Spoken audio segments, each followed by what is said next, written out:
Hey y'all, are you ready to paint? Well, I'm as ready as I have been in a long time. So today, I've got to give you a heads up. Some of you may not have seen the short from yesterday. That this first day of videos is going to be in two parts, and I decided to do it that way because uh, it takes a pretty long time to get your paints mixed. And the first time that I tried to do one of these painting videos months back, I found that taking the time to mix while I was trying to paint just it was a little bit just too long. And I don't usually do that when I'm painting a large painting. I will take time to mix a pretty significant amount of my paints up front, and that works out really well. Um, you your mind isn't just conflicted constantly back and forth. You make sure you've got your colors, the hues that you want, but mixing colors takes a minute. So let's do this one first, and then we'll go on to the actual painting video next. And let me turn you around and point this camera down.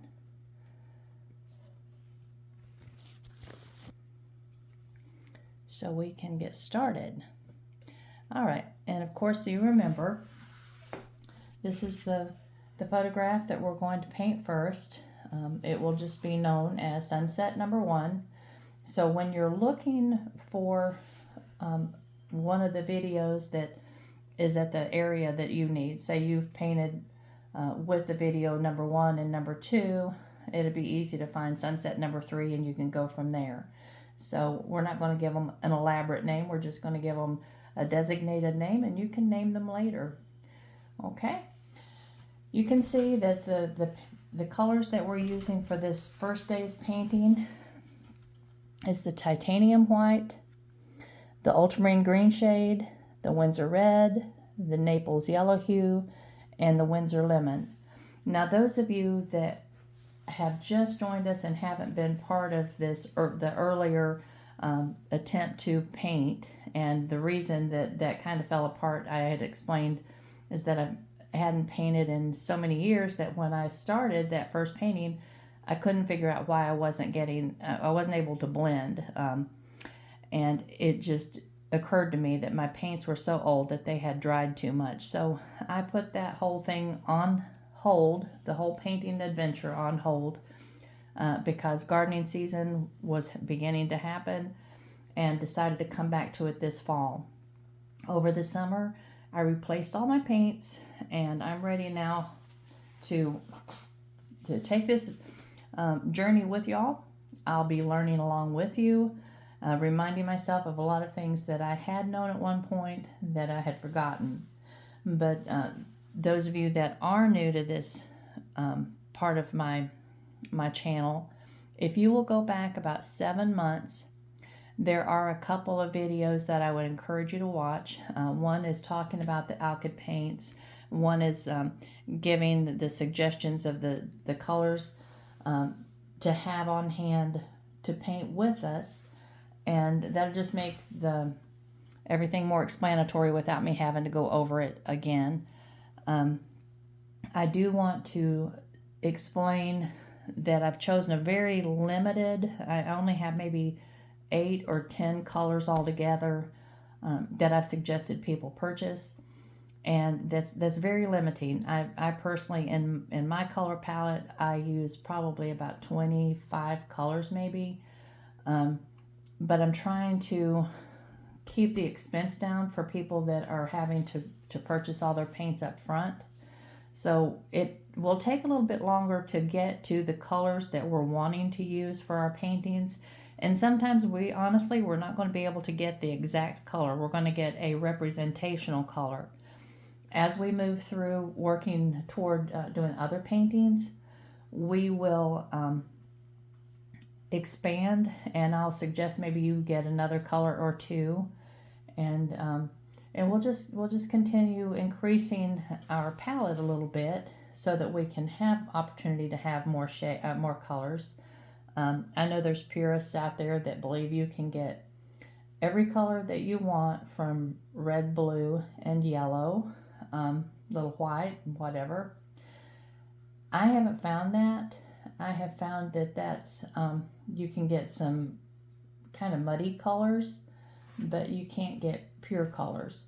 And I would rather not work with that limited of a palette. So we're gonna work with these colors that I gave you back about 7 months ago. And I had also explained that we would do release a painting video on Monday, and then a question and answer video that will answer the questions you have in the comments. That will come out on Friday. So be sure and get your questions in the comment section by Thursday evening.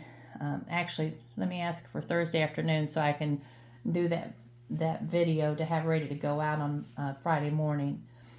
But any questions that you don't get in, obviously you can put in next week's question and answer section.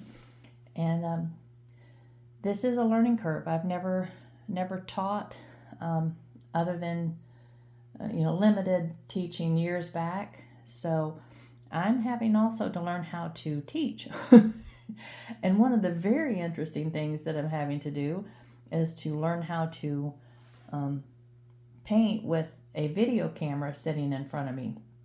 I've tried to work with this camera attached to the headset, the thing that goes on your head to hold the video. I thought that would be perfect. That would be a bird's eye view type thing. And it's so heavy that it was just making my head hurt. I tried wearing it on the chest harness, and I find that I move around too much. So the only alternative that really worked is to put this little video stand right in front of me and kind of work around it. I practiced a little bit with it this weekend, and it works fine. It's going to be a very doable thing. But when I run into the camera stand, which I will, y'all will just have to put up with the little, sudden blips. But let me go through some of the other supplies real quickly and jog your memory. I do suggest that you have, and this is it's got a little bit of sediment in it, so ignore that. It should be perfectly clear. This is my Turpenoid, and as you can see, it's just in an old peanut butter jar. I put a couple inches down in there, and I don't use that on my brushes that I'm going to continue painting with in one session, because once you get the Turpenoid on your brushes, wherever you touch your painting with that brush, it's going to thin the paint so much that you're going to have issues. So don't clean a brush in the Turpenoid and then try to reuse it in that same painting session. Now, I don't thin paint for the purpose of actually painting with it. I only use my Turpenoid to clean my brushes. I will point out, while I'm thinking of it, oops, wrong one. Hold on a minute. You can see this one. That's a mess. That's where I've cleaned my brushes. That's 2 painting sessions, and I just combined them. Now I will finish filling this jar up, and I will set this jar to the side somewhere out of my way for about a month. And while it's just sitting, the sediment will settle to the bottom, and it will leave me some very clear Turpenoid to work with again. And I very gently pour that Turpenoid over into another jar, and I can then get rid of the sediment in the bottom of that jar. But Turpenoid for me lasts a very, very long time because I do that. I never ever just get rid of the Turpenoid after one use. And it just, continues on. As long as the sediment will continue settling, and I've never had a time when it didn't, I'll just keep reusing the Turpenoid. That saves a lot of money and a lot of yuck in our environment. And then another thing I want to point out right now, and I know I'm taking a lot of time with this video, but bear with me, because I think that all this information is important. Excuse me, and I apologize with my little allergy thing going on. I put out a lot of paint, and it's a small painting. This painting is, well, my particular canvas, your canvas may be a different size and it doesn't matter.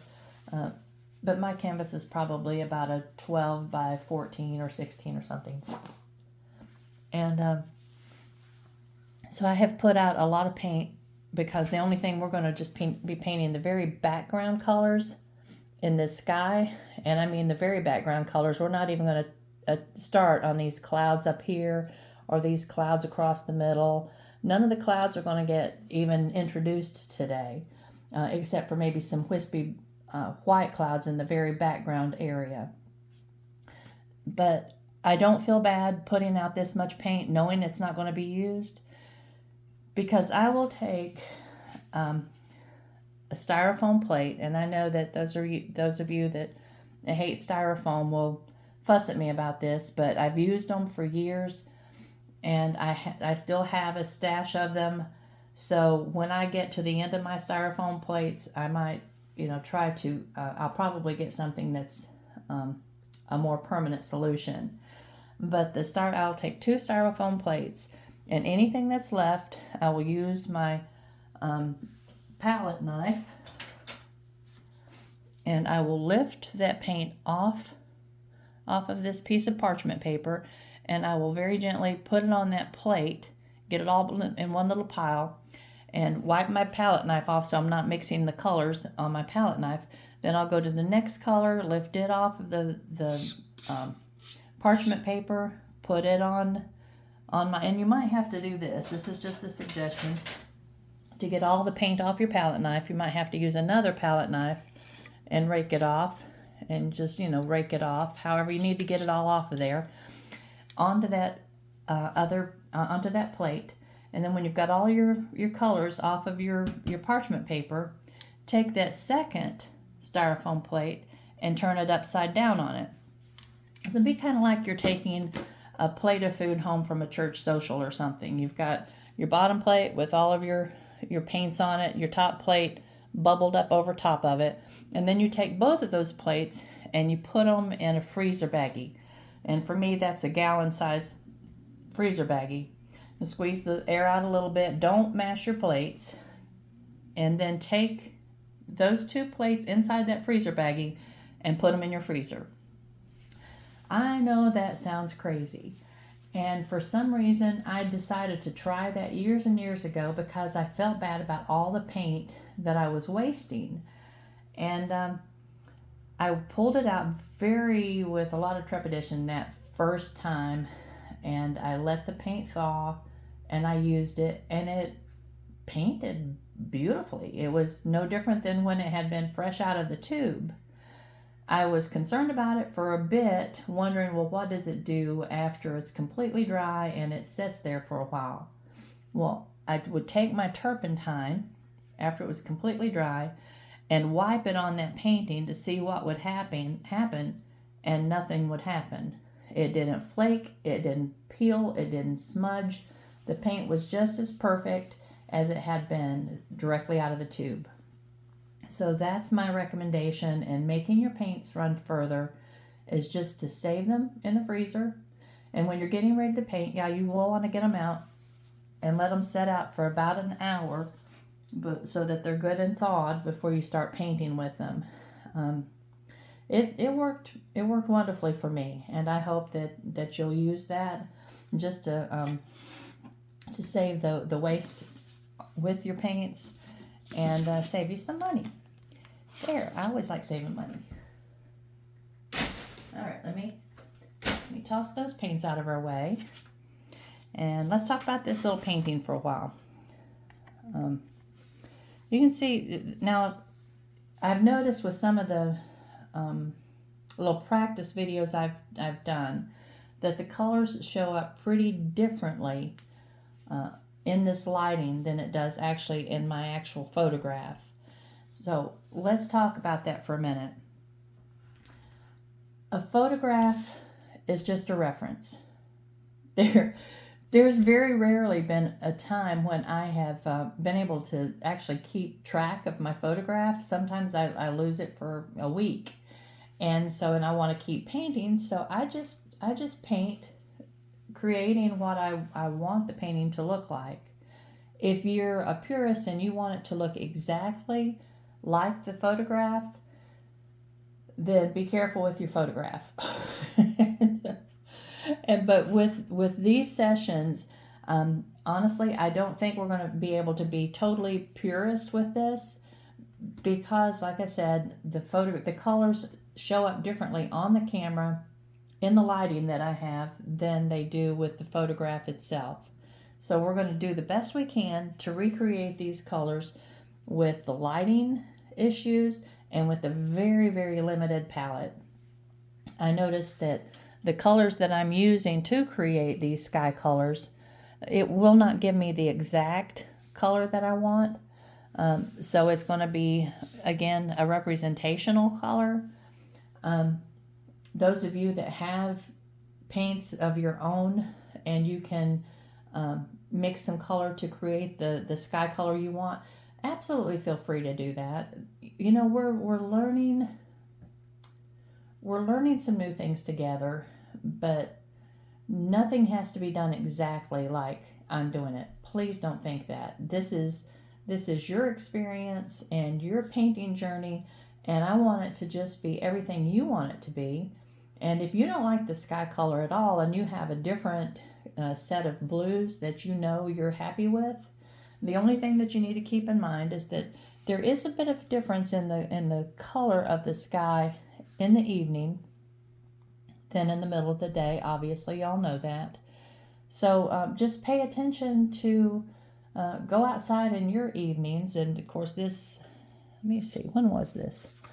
I think this was an autumn view, and I don't even remember for certain. But just experiment and get the colors that you want to work with. All right. Find a tissue again.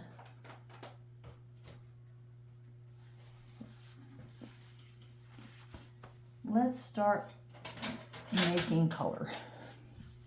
All right, you'll see I've got 3 big piles of white over here on the right, or left, excuse me, your other right.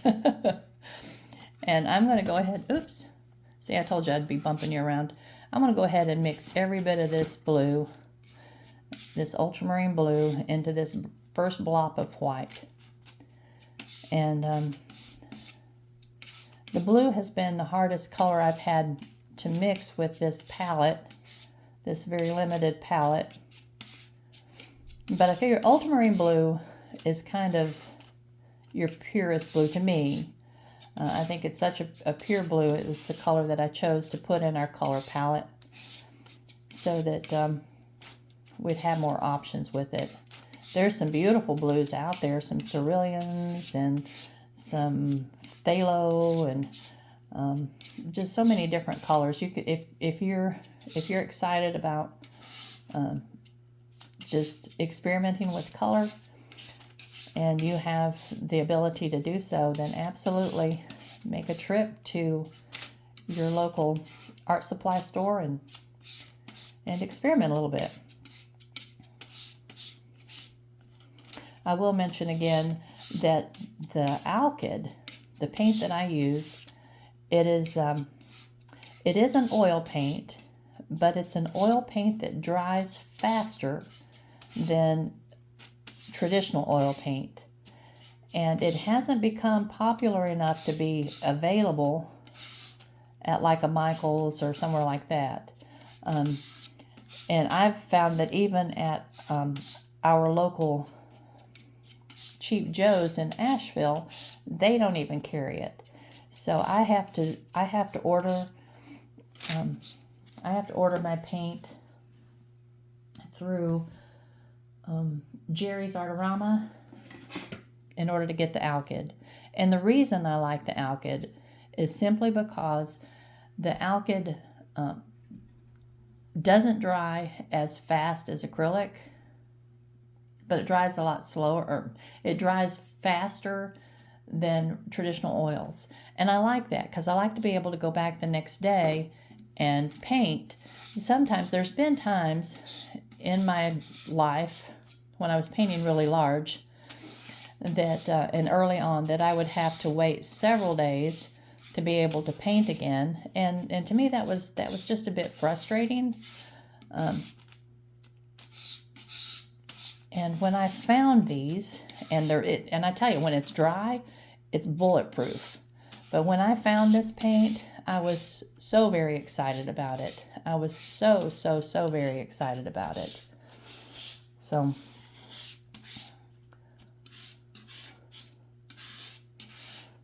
all right. And I'm building this yellow into this slowly because I don't want it to just go funky on me. So just be patient. And you need to do this at home. Build your yellow in slowly so you don't go somewhere green. Don't go green with your blue. All right.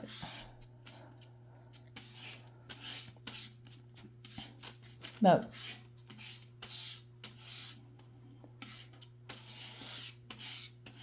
we want to keep it blue. We want to not go completely into a different color family. It's hard to keep it all gathered up right there. And I will mention that what I'm mixing on is just white parchment paper. However, let me show you this. I've also placed that parchment paper on top of a piece of mat board, white mat board, and that's so that this parchment paper shows up as white as possible. You can buy a packet of painting palettes, and that basically it is kind of a parchment paper feel, but you can do that, and then at the end of your painting session, you just rip that off and toss it. Don't forget to put your paint on a paper or on a plate and put it in the freezer though. All right, let me see. And I know my color's a lot more intense than the color on the photograph at this point, but I'm just trying to see if I'm going into the right color family. At this point, let's mix it down a bit and see what colors we're ending up with, because it's too dark to really tell.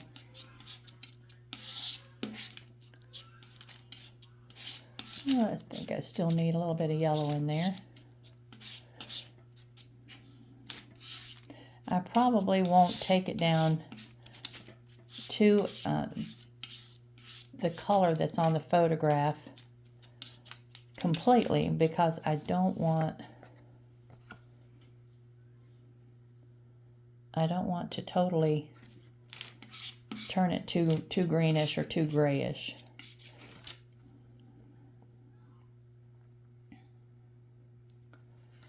All right, hold on just a minute.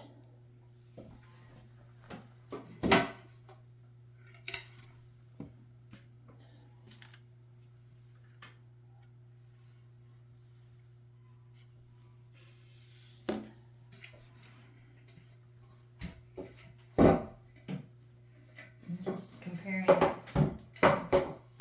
color samples I did earlier this week. And I'm thinking that this is not the exact blue that's on this sky, on this photograph, but I'm thinking I'm happy with this. If I can get all this. And sometimes you have just blue that hangs onto the back of your palette knife and it keeps popping loose when you think you've finished mixing. That's when you can take another palette knife and just pull it off of there. My palette knives have so much old paint on them where, you know, they didn't get cleaned completely like they should have, but, you know, it happens.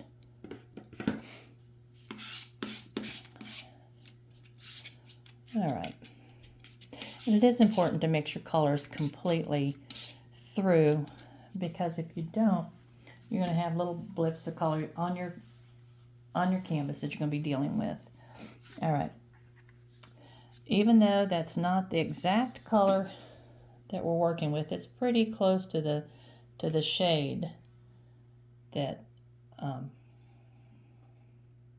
that I want. So I think I'll leave that one alone. And now I'm going to mix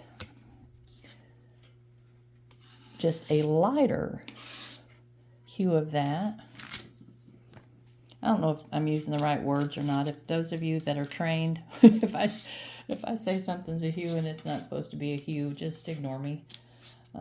I am totally self-taught, so I'm sure that there's times that I will go around the mountain to get to somewhere I could have gotten much more easily at going a different path.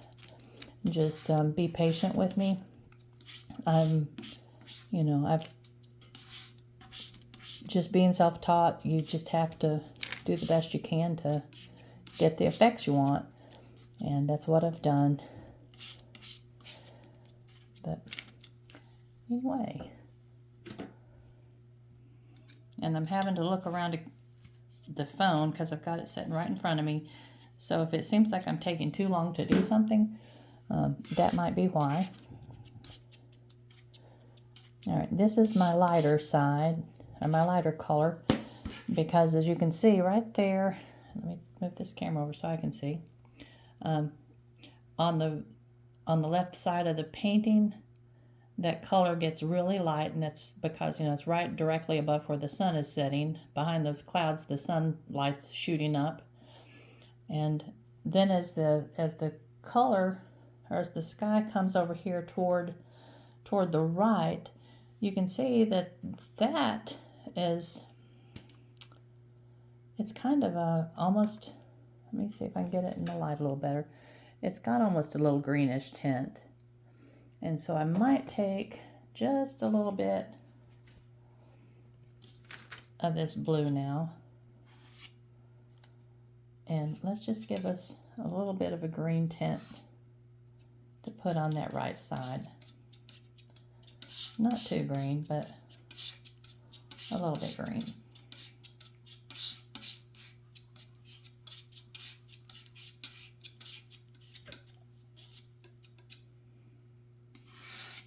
Got a little dark.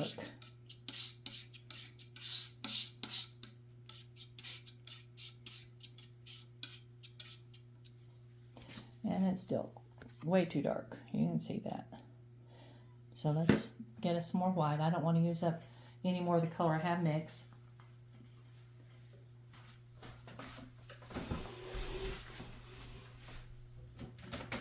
White's something you can rarely get too much of on your palette. But try not to introduce, if you can use a clean palette knife each time to get the amount of white out that you need, then you can put this on your, you can see I've got some, this is a brand new tube, so it's got all that oil.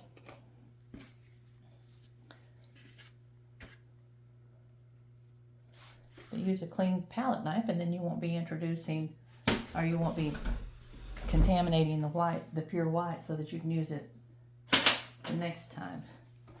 And remember I told y'all about my blue paper towels?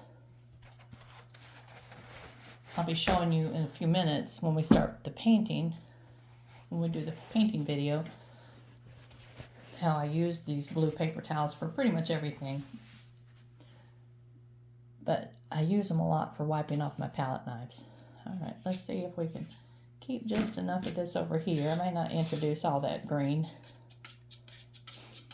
And it's more of a gray. It's a green, gray, something or other, something or other.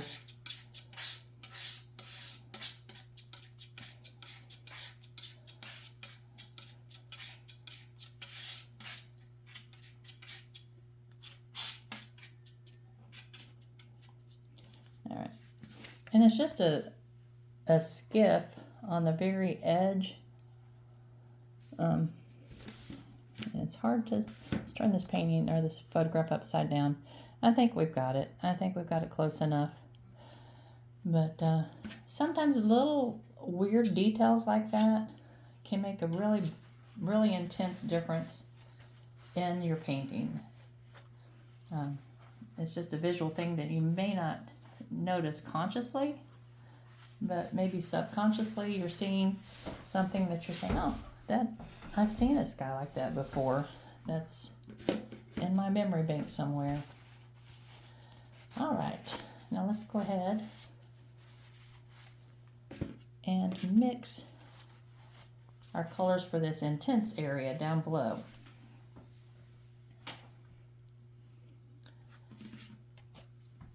Move some things over so we can slide.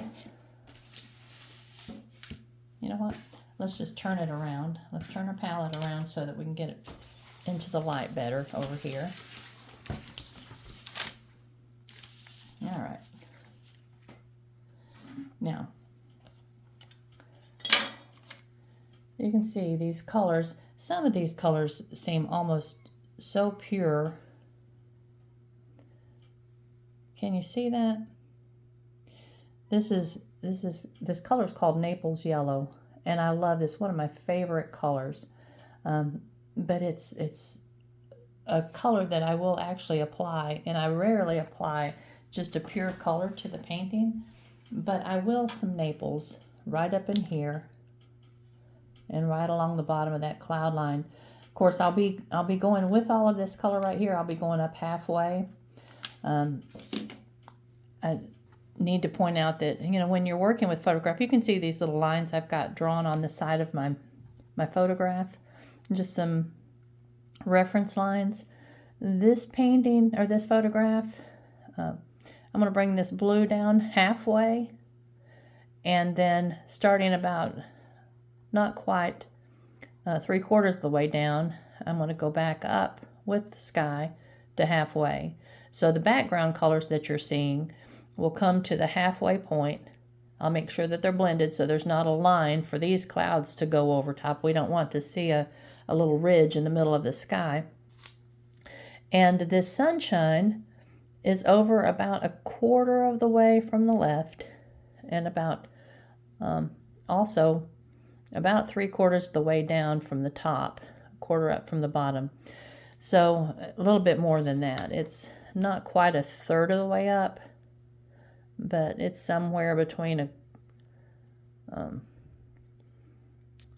1/4 and 1/3. We'll say, oops, sorry.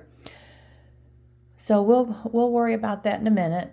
I want the sunshine to be, I'm going to put a little white circle on there as a representation of where the sunshine will be. But let's get this color mixed, so we'll be ready to start with it. All right.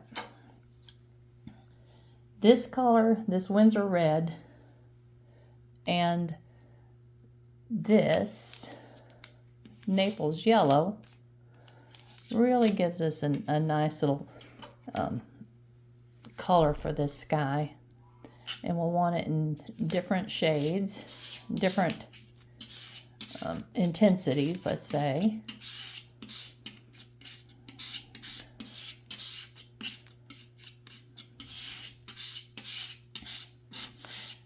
And I may not have enough color on this palette.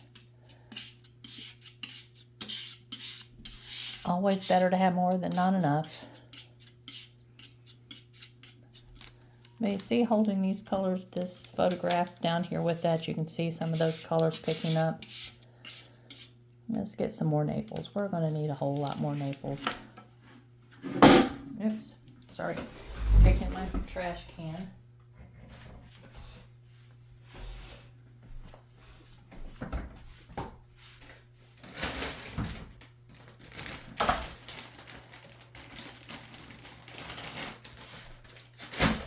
And as we're going through these videos, just kind of keep, I have to try to really keep an eye on my paint supply, because if I run low on a color and it's a color that I use often, it's horribly disappointing to reach a painting day when you're thinking, I don't have enough of that to do what I need to do. But it's also good, if you can, to order enough to make the shipping worth it. So look ahead and see if you have, other colors that you're running low on, so that you're not having to order like 2 weeks again down the line. and pay the expensive shipping fees. All right, here we go. Now we want a more intense color than that also.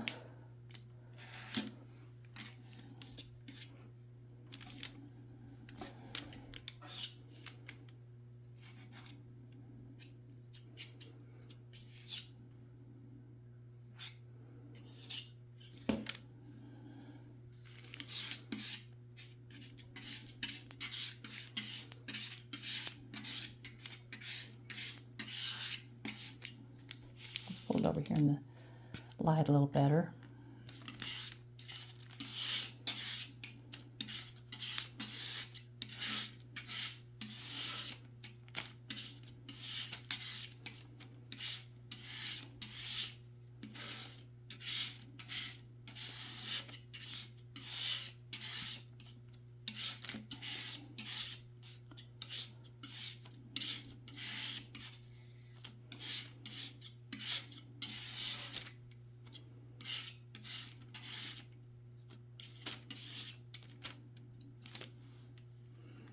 Okay, you see that color over there? Oops, let's get it out of the light. But that color's pretty good for that little section right through there. And you can see the Naples color that's right up in the bottom of those clouds. We could almost lighten it with a little bit of white, but what I'm seeing, let me get a pointer. What I'm seeing right here, I don't know if you can see this or not, but what I'm seeing is highlights. This is the top of clouds that's catching just a bit of sun. Even though the sun is below, it's still catching, it might be reflecting off of something else, but it's still catching just a little bit of sun right there. And so that yellow we'll deal with when we start doing the clouds. But I think that I will mix a little bit of this Naples with a little bit of white, because I just think that there needs to be just a space or two that's a little bit lighter than we're seeing it on this palette.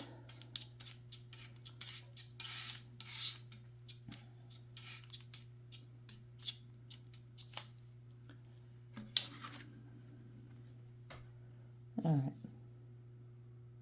right, over in here, up in there, I think that's what I needed. Now, if you notice, right there where the sun is at, that's an intense yellow. That's not a Naples, but it's also not a lemon yellow. There are colors out there that's pretty close to that without mixing. But we're going to mix a little bit of Naples with a little bit of lemon yellow to come up with that color pretty closely anyway. Let me get a clean palette knife over here. And yeah, you can work with just one palette knife. You don't have to have multiples. The reason I'm working with multiples is because I'm trying to not take too much time as I'm doing this. All right, that's a small area in that photograph, so I don't need a whole lot of that very, very intense color. But let's get a little bit of this lemon and go over here to this Naples and warm it up.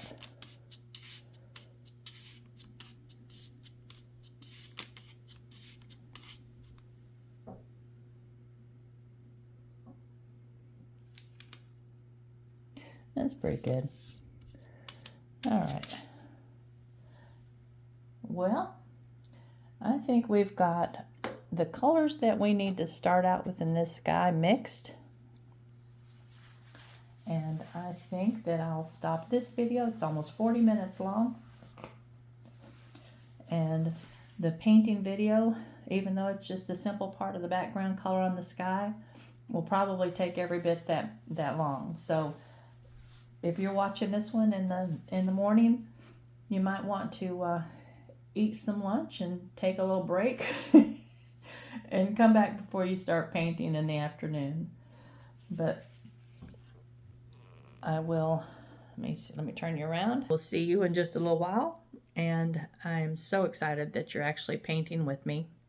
I do want to just, if you've made it with me this long, I do want to just give a shout out to my sister Teresa, known to me as Nina.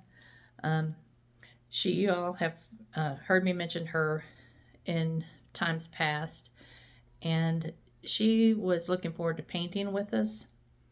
She fell about a month and a half ago or so, maybe not quite that long ago, and she broke her right arm, and it's a very, very significant break.